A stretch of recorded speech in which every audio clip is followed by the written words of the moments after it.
Ei kai siinä muu auta. No niin, tässä.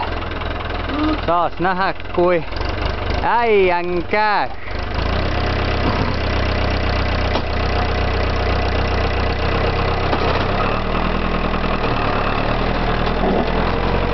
Siitä se vaan lähti ja näin sitä lähti saunamökki siirtymään tonne lämpöisimpiin ilmastoihin ja luulen, että no siinä meni koivu, mutta puitahan vasta ostettiin 8 hehtaaria lisää, että ei tässä mitään hätää.